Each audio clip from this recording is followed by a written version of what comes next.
नमस्कार मित्रांनो, कसे आहेत सर्वजण. तर आज आपण पाहणार आहोत जागरण गोंधळ बोकडाचा कार्यक्रम आहे आमच्या पाहुण्याच्या घरी. तर सर्व प्रकारची तयारी चालू आहेत. 3 बकरी आहेत आणि 3 बकरी कापू नये म्हणून एक कोंबडंसुद्धा कापलेलं आहे. तर आता हे सगळं तोडायचं काम चालू आहे. तोडायचं काम ही सगळी आमची कंपनी करते. मी पण असतो, मी पण त्याच्यामध्ये तोडतोच.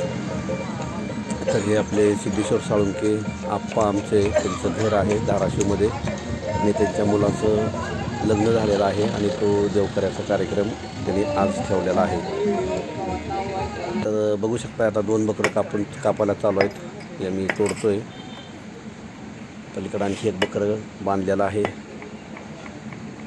जे सर्व पीस असे वेगवेगळे करावे लागतात. नंतर आमचे काही मित्रमंडळी आहेत ते चिरतात, मी त्यांना तोडून देतोय.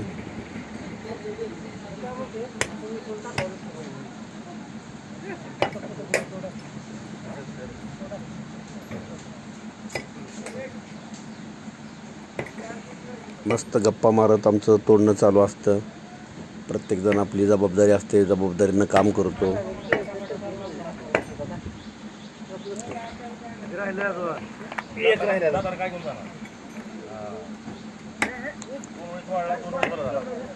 तर इकडं कांदासुद्धा चिरायला चालू आहे. श्रीकांत पट आहेत आणि आमचे पाहुणे आहेत, तर ते कांदासुद्धा चिरून देतात इकडं. तर आता हे चूल मांडण्याचं काम चालू झालेलं आहे. तर आमचं तोडून सगळं झालं आहे. तर आता हे आम्ही आपलं लाकडावरती चुलीवरती बनवणार. तर विटा टाकून एक शेजाऱ्याचं बांधकाम आहे. पावसाची जरा थोडीशी चालू आहे, तर त्यामुळं या बांधकामामध्ये हे भाजी बनवण्याचा निर्णय आम्ही घेतलेला आहे. खास तुळजापूर स्टाईलमध्ये पातेलं किती किलो वर्षाचा अनुभव असलेले जगताप काका किलोचं किती आहे हे आपल्याला आज भाजी बनवणार आहेत. तर तुळजापूरची जी झणझणीत भाजी प्रसिद्ध आहे, तर ती आज आमच्या या सर्व मित्रमंडळींना पाहुण्यांना चाखायला मिळणार आहे. तर सध्या थोडी लाकडं आणून आम्ही टाकायचं काम चालू आहे.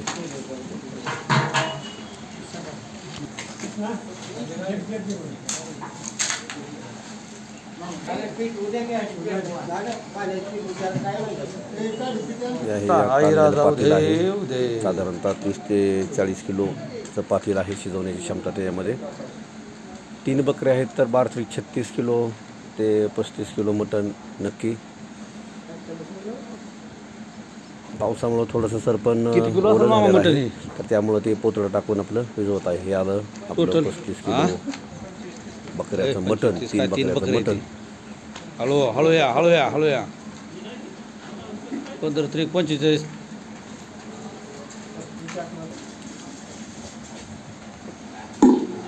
थोडं आहे. तर आता त्याच्यामध्ये त्याला मसाला लावता येणार नाही, त्यासाठी आम्ही आपलं दुसऱ्या ह्याच्यामध्ये आपण पातेल्यामध्ये ते मटण काढून घेतलेलं आहे. तेल हे लावायला चालू आहे. कारण का हे जाळावर असतं आणि जर्मनचं असल्यामुळं हे लगेच काळं होतं आणि ते लवकर निघत नाही. तर त्यासाठी थोडंसं निरमा आणि तेल, काही ठिकाणी मातीही लावतात, आम्ही मातीही लावतो, पण ते निरमा आणि तेल लावलेलं आहे. तर त्यामुळं काय होतं, पातेलं काळं होत नाही. आता ह्याच्यामध्ये टाकलेले आहे साधारणतः आपण पाव किलो हळद. किती टाकली मामा? हळदीमध्ये हळद टाकून घेतलेली आहे. अंदाजे अर्धा. बरं. मोठं मीठ 1 किलोचा पुढं आहे का ते? त्याच्यामध्ये जातं मीठ.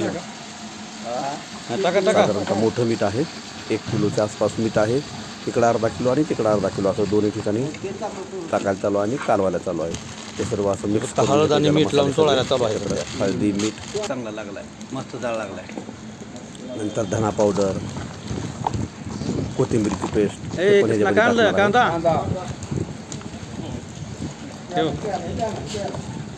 बापू हे काय काळ हे माळाचं मटण आहे का ते मोठं? बस का न चिरलेलं ते माळाचं मटण.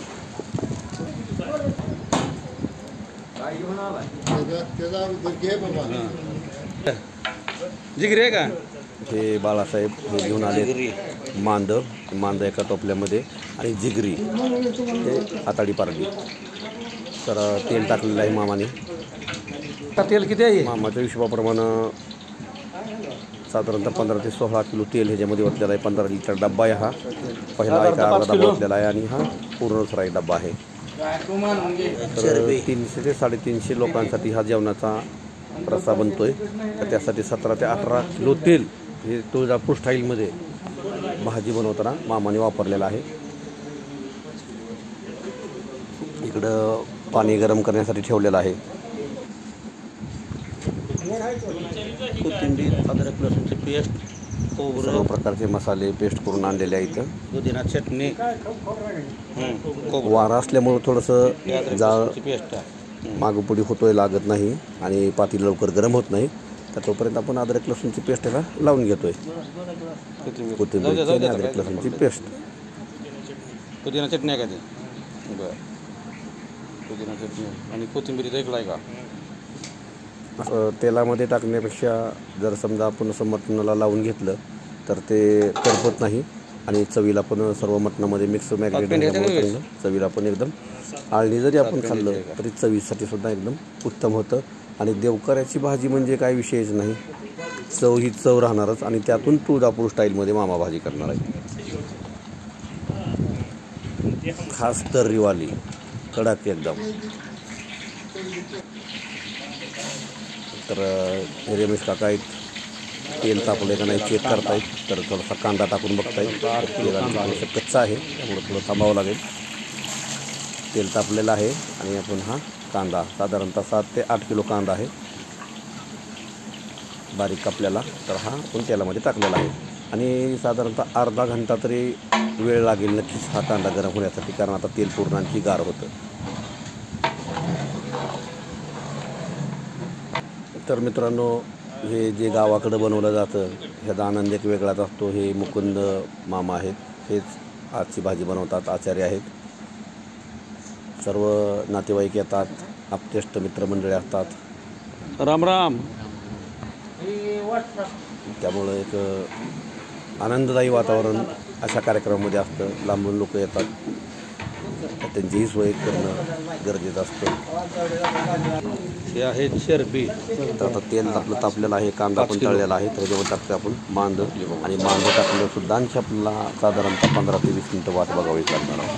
कारण आता या मांद्याचं जोपर्यंत तेल सुटत नाही तोपर्यंत आपण याच्यामध्ये मटण टाकणार नाही. चरबी टाकल्यावर किती वेळ लावते मामा? अजून 10-15 मिनटं थांबायचं चरबी टाकल्यानंतर. बरं.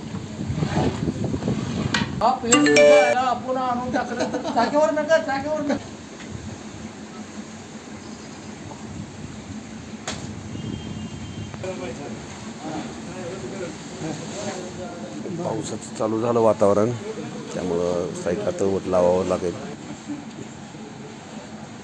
तळवट काय मंडळी बांधतात.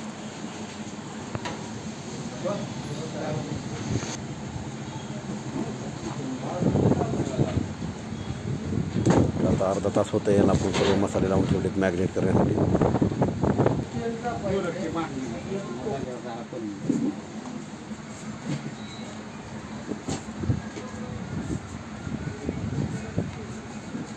आणि झणझणीत असा आपला मटणाचा देवकऱ्याचा रस्सा तयार झालेला आहे. आपण पाहू शकता कसा कट एकदम मस्त आला आहे. तर एक कट काढायला चालू असतं. एका डब्यामध्ये आम्ही कट काढून घेतो. इकडं भातही आपला तयार झालेला आहे, जिरा राईस.